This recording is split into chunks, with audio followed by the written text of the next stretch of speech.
Baik teman-teman, bertemu lagi dengan saya Mr. Aji dari RC Education Center. Oke, masih pada pembahasan tentang reading. Jadi soal jawab ya. Kita akan memberikan tips bagaimanakah teman-teman bisa menjawab soal reading dengan cepat. Oke, pada session kali ini yang ketiga yaitu mengenai reading dengan kategori soal yang biasanya itu berupa pilihan true and false. Jadi kita disuruh mencari mana apakah dari kalimat tersebut dari yang disajikan itu yang benar dan yang salah, atau yang biasanya itu mana yang benar, mana yang salah. Nah, gitu. Oke ya. Nah, untuk true and false ya caranya bahwa teman-teman ya ketika mendapati suatu teks, suatu bacaan gitu ya. Nah, maka baca tiap paragraf di baris pertama atau terakhir. Jadi kita baca di baris pertama atau terakhir. Misalkan di suatu teks tersebut ada 5 paragraf atau 4 paragraf atau 3 paragraf. Ya, jadi pada setiap paragraf itu dibaca di baris pertama atau baris terakhir.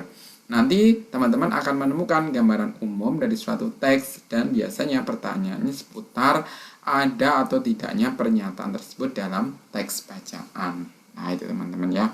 Nah, tetapi teman-teman perlu ketahui kalau cara ini membutuhkan waktu yang harus cepat. Maka caranya adalah teman-teman itu kalau ini suatu teks ya, maka teman-teman lihat dulu jawabannya, pertanyaannya dan jawabannya. Oke, suatu misal nih pertanyaannya.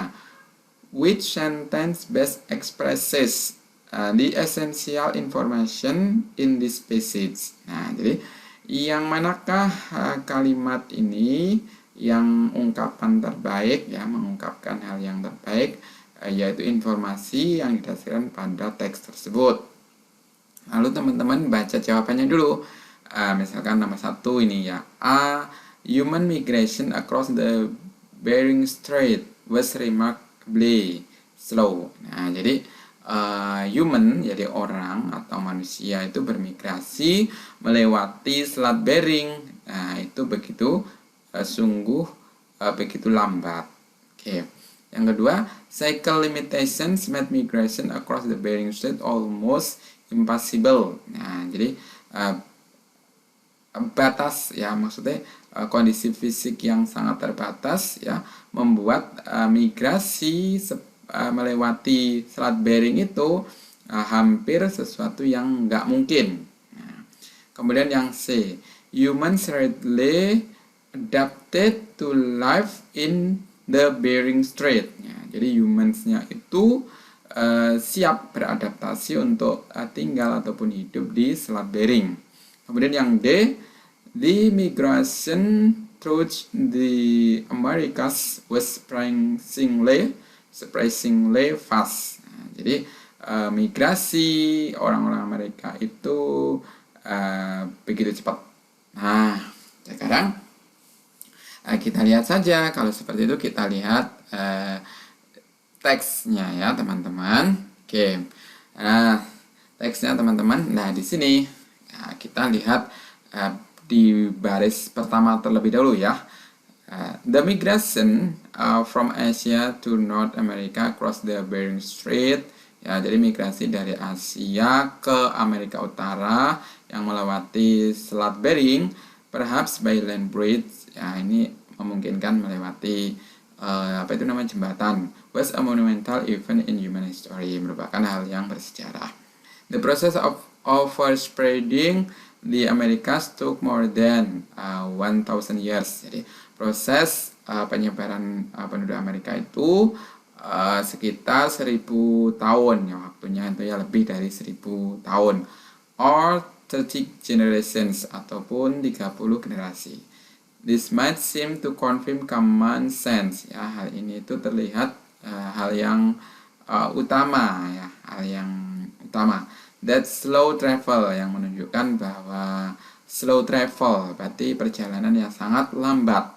Was inherent, yang merupakan hal yang permanen in any great migration without a well vehicle ya, yang migrasi yang besar tanpa adanya suatu alat kendaraan across known terrain. Jadi yang tanpa diketahui. Nah, jadi dari sini aja kita mengetahui bahwa perjalanannya itu slow travel, nah, jadi sangat lambat. Nah, terus kemudian ini berarti yang selanjutnya itu ya biasanya hanya kalimat pendukung. Maka dari sini teman-teman, nah kita bisa mendapat ini. Nah, kalau ini batasan fisik, kalau ini adaptasi, bisa beradaptasi hidup, kalau ini cepat, nah kalau ini migrasinya itu slow ya, sungguh lambat. Nah, ini didasarkan pada sini ya. Ini membutuhkan waktu yang 1000 tahun atau 30 generasi. Terus kemudian bahwa ini that slow travel. Nah, jadi dari situ kita ketahui bahwa jawabannya yang tepat adalah yang A. Oke ya, remarkably slow. Oke ya, sungguh lambat. Oke teman-teman, jadi kita tinggal melihat yang benar didasarkan teks itu. Nah, kalau kita mau ketahui lebih lanjut ya, cycle limitations, migration across, ini ya, kondisi fisik yang terbatas. Nanti teman-teman bisa cek di sini ya. Tapi kita lebih mudahnya itu langsung menuju pada baris pertama daripada suatu teks tersebut. Oke. Baik teman-teman, nah itu merupakan tips cara bagaimana cepatnya kita akan menjawab soal untuk menemukan tentang benar tidaknya teks pada suatu bacaan tersebut. Jadi baca dulu soalnya, kemudian jawabannya diingat, kemudian baru dicari di teks bacaan tersebut. Oke. Teman-teman bisa langsung menuju pada soal 1-50, cari yang berhubungan dengan true or false. Oke. Baik teman-teman, terima kasih. Salam sukses. RC Education Center, your success start here.